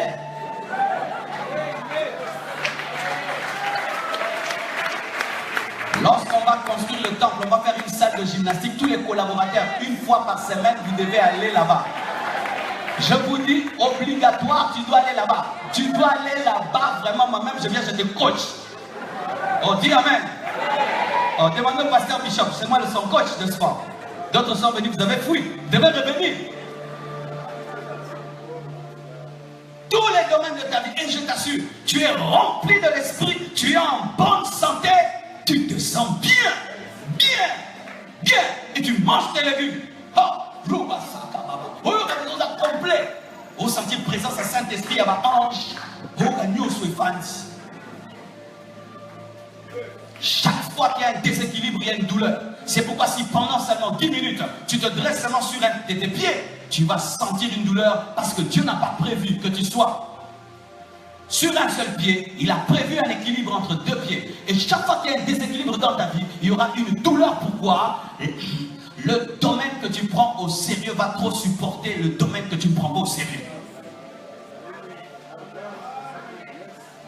Tous les jours, tu exerces ta main droite et tu négliges ta main gauche. Qu'est-ce qui va se faire? Tu seras penché et ce ne sera pas beau. Tout déséquilibre est une laideur. Alléluia. Et voici mes frères. Lorsque David dit mes destinées, il est aussi en train de révéler ceci. C'est qu'il y a une destinée individuelle. Il y a une destinée familiale. Il y a une destinée nationale. Il y a une destinée continentale. Il y a une destinée de l'église locale et une destinée du corps du Christ. Nous voyons dans la Bible une destinée individuelle, celle de Joseph, devait être plus grand que ses frères. Et tu as une destinée individuelle, personnelle. Même si tu es dans une famille de 30 personnes, il y a une destinée précise sur toi. Dis ça à ton voisin, il y a une destinée précise sur toi. Regarde ton voisin, tu vas remarquer une chose. Ses yeux sont des yeux, mais ils sont différents de tes yeux, n'est-ce pas? Comment Dieu peut, au travers des mêmes éléments, faire des choses différentes, des milliards et des milliards de fois? Namis yomis, nazolo yozolo, namunoro yomunoro, naminu yominu. Parce que Dieu veut que les choses soient particulières. Même les feuilles ne se ressemblent pas. Alléluia. Il y a une destinée individuelle, personnelle dans ta vie. Alléluia. Une destinée précise dans ta vie. Mais il y a aussi une destinée familiale. Ta famille a une destinée. Je vais un peu dire des choses profondes là. Nous voyons la famille de Jacob avait la destinée de devenir Israël. Israël qui devait devenir l'horloge de Dieu dans le monde. Dieu choisit cette famille de Jacob. Mais il veut au travers de cette famille amener sur la terre des prophètes, des rois, amener sur la terre même son fils unique, amener sur la terre le salut, une famille de Jacob. Un homme épouse une femme, mais Dieu récupère cette famille pour manifester son plan. C'est pourquoi vous devez admettre qu'il y a des familles qui sont aussi appelées dans leur totalité à servir Dieu. Ah oui, où le père sert Dieu, la mère sert Dieu, les enfants aussi servent Dieu. Écoutez-moi, il est vrai que nous avons vu des déviations dans ce pays, où une église devient l'église de la famille. Mais ce n'est pas pour autant que nous devons nier la parole de Dieu. Il y a des familles sur lesquelles il y a un vrai appel de Dieu. Tu vois, le père a l'onction, la mère a l'onction, les enfants ont l'onction. Alors, Bobo, si l'enfant d'un avocat devient avocat, il n'y a pas de problème. Mais si l'enfant d'un pasteur devient pasteur, c'est un problème. Si dans une famille, il n'y a que des médecins, comme j'ai une famille, mes cousins comme ça, leur père est médecin, et puis eux sont des médecins, il n'y a pas de problème. Mais si un homme est un pasteur, ses enfants des pasteurs, et des pasteurs, il y a problème. Quel est le problème? Si quand moi je te prêche, tu entends, tu penses que quand je prêche à mon fils, il n'entend pas? Si quand je prie pour toi, tu reçois l'onction. Si je prie pour Oracle, il n'aura pas l'onction. Donc, si j'entends à Binoba, je vais les arrêter. Mais ça ramène en terre. Ce n'est pas parce que Moïse a tué un Égyptien qui va tuer l'Hébreu. Et ce n'est pas parce que certaines choses arrivant dans certaines églises sont charnelles que chaque fois qu'il y a un fils qui fait la relève de son père que c'est charnel. Là, bien aimé, j'aimerais vous dire que c'est de l'injustice. C'est de l'injustice. Et quand je prêche, je ne prépare même pas la venue de mon fils pour vous candidater à Bongo. Il faut savoir préparer au rat. Je dois te prêcher la vérité parce que des fois vous péchez, même par rapport à certaines églises. Quand le fils d'un pasteur a l'onction, il a la parole, plus de maturité même que les collaborateurs. Bachana, Bachana, Bachana, Bachana. Il y a encore cette vision pour moi, Bachana. Pourquoi mon collaborateur? Pourquoi mon collaborateur? Et ça lit pas. Les enfants d'Aaron ont remplacé Aaron. Josué n'a pas remplacé Moïse. Ça veut dire ceci. Des fois, un leader spirituel est remplacé par un fils spirituel, mais des fois, un leader spirituel a comme fils spirituel son propre fils. Ne vous précipitez pas à juger des choses si vous n'avez pas compris l'onction. Parce que lorsque l'onction se transmet, ça peut toucher soit les fils spirituels, soit toucher un fils qui est fils spirituel. Vous voulez donc que les enfants des pasteurs soient des païens pour que vous insultez aussi les pasteurs. C'est ça encore, c'est ça encore. Lui est un grand homme de Dieu. Regarde ses enfants des voyous. Maintenant, s'ils deviennent des prédicateurs, regardez combien de familles. Ça va pas pagar le problème. Par contre, côté un problème.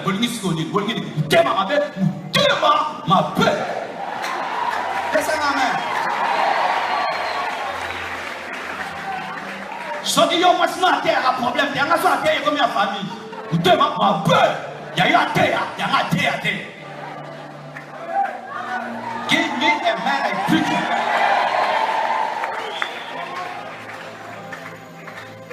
L'homme de Dieu ne doit pas choisir son fils par un esprit de politique et d'argent. Mais si Dieu le choisit, Dieu le choisit. Si Dieu le choisit, Dieu le choisit. Parce qu'on n'a pas à intervenir quand Dieu choisit. Et il y a des familles comme ça. Tu vois une grâce de la chanson. Tout le monde chante bien. Il y a des familles comme ça. Tout le monde est avocat. Tout le monde est médecin. Quelle est la grâce qui est sur ta famille? Moi, je suis pasteur. Mon petit frère est pasteur. Ma soeur a épousé un pasteur. Mon autre soeur, si elle te prêche comme ça, l'onction. L'autre prêche l'onction. L'autre est protocolaire ici. Mon petit frère, il est là, il fait la sonorisation. Sur le bon, pourquoi tu as dites même. Bien-aimés frères et sœurs, quelle est la destinée de ta famille? On a vu des familles qui ont engendré des présidents et des présidents et des présidents et des présidents. Quelle est la destinée de ta famille? Mais sache que la plus grande destinée de ta famille, c'est le salut. La Bible dit, crois au Seigneur Jésus et tu seras sauvé, toi et toute ta maison. Toi et toute ta maison. Lorsque tu es ici et tu es sauvé, mais tu n'as pas souci de tes frères et de tes sœurs, frère, sache que tu n'as pas compris la destinée finale. Car si tu donnes du travail à tes frères, tu les aides à se marier, mais si tu ne les aides pas à rencontrer Jésus, tu n'as rien fait. Je vois des hommes qui sont comme ça, ils aident tout le monde dans la famille, tout le monde, mais sans donner le salut. Si tu donnes tout à tes frères et sœurs, sans leur donner Jésus, tu n'as rien donné. Cette année, décide-toi à gagner ta famille. Je dis cette année, décide-toi à amener ta famille dans la vraie destinée. La vraie destinée, c'est Jésus, c'est le salut. Josué dit, moi et ma maison, nous servirons l'Éternel, pas moi-même. Je suis contre ce christianisme rempli d'égoïsme, où quelqu'un est sauvé et puis tout le monde est sorcier. Libota Doki, Balien. Yo nous allons vous thème à ma mère. Famille de sorcellerie. J'irai pas dans leur deuil, j'irai pas dans leur fête. Famille de sorcellerie qui viennent pas chez moi. Famille de sorcellerie. Bien aimé, ce n'est pas biblique. Tu dois aller vers eux et tu dois les sauver, tu dois leur parler. Des chrétiens qui se convertissent et puis vous faites un bunker contre la famille et la sorcellerie. Ça c'est un Dieu peureux, un Dieu qui se cache. Je ne crois pas en cela, frère. Lorsque Dieu te sauve, tu vas vers eux et tu leur prêches l'évangile. Et si même tu décides d'aller dans ton village, va prêcher dans ton village. Le jour que je suis allé à Goma, j'étais heureux. J'ai revu mon école où j'ai grandi. Et j'ai prêché. Des paralytiques ont marché. Des aveugles l'ont vu. J'étais heureux. J'ai prêché là où j'ai grandi. Et ma tante ne marchait pas. Elle a marché. Quel bonheur. Celle qui me transportait. Attends, monsieur. Moi qui lui tourne à tour. Moi qui lui tourne. Elle me disait, Marcelo, je te porte. Je me disais, Changazi, toi aussi tu marches. Elle m'a déquitté, je l'ai déquitté. va bénir tes frères. Lorsque tu es Joseph et tu es seul en Égypte, ce n'est pas ça la destinée. Tu dois prendre Jacob, tu dois prendre Lévi, tu dois prendre Judas, tu dois les amener à Goshen et tu dois prendre soin d'eux. C'est alors qu'ils seront en captivité pour que Moïse vienne, car si Moïse ne vient pas, l'histoire de la loi ne vient pas. Et si la loi ne commence pas, la grâce ne vient pas, car la loi est un pédagogue de la grâce.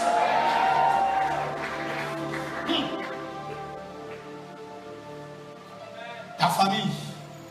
Il y a un plan sur ta famille. Il y a une gloire sur ta famille. Et tu dois prier pour cela. Tu dois rechercher cela.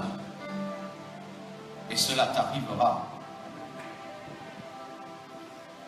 Il y a aussi la destinée de la nation. La nation juive a été appelée pour être l'horloge de Dieu. C'est pourquoi il faut toujours observer Israël. Toujours observer Israël. Car ce qui arrive à Israël révèle ce que Dieu va faire dans le monde entier. Et ces derniers temps, vous savez, n'est-ce pas, que les Juifs sont en train de chercher à rebâtir le temple de Salomon. Amen. Et il paraît qu'ils ont retrouvé l'arche, ils ont retrouvé les ustensiles du temple, ils veulent rebâtir. Mais sachez qu'il est écrit dans la parole de Dieu que l'Antichrist entrera dans le temple.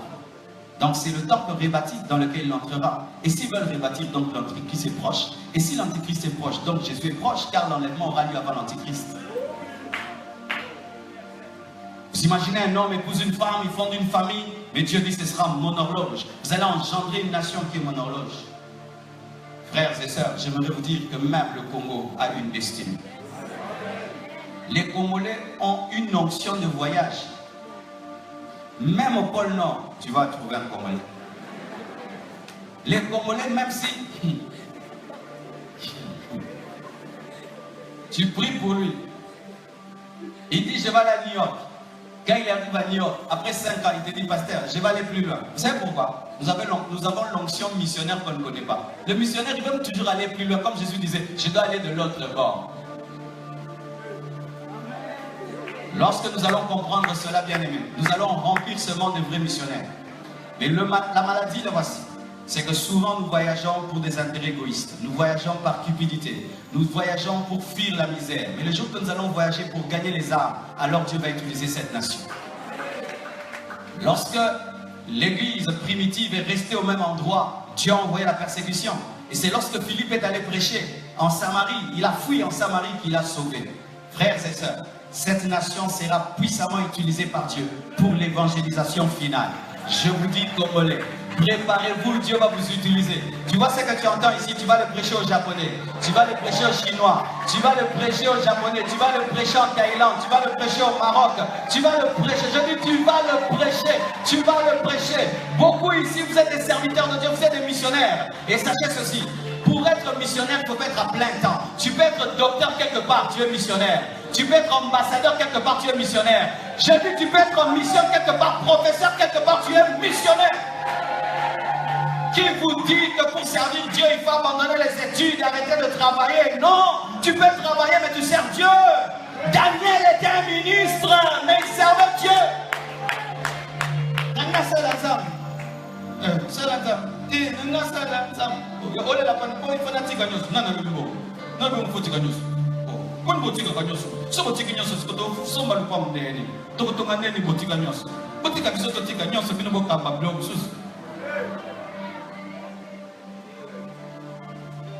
Si tout le corps devient le cœur, ce corps est malade, même si le cœur est important.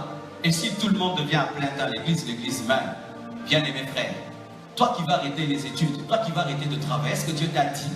On t'a dit que pour servir Dieu, il faut arrêter d'étudier, il faut arrêter de travailler. Non, tu peux être un homme d'affaires, tu sers Dieu. Tu peux être une femme d'affaires, tu sers Dieu. Tu peux être un politicien, tu sers Dieu. Quand je veux prêcher à des députés, qui va m'amener là-bas? Un député.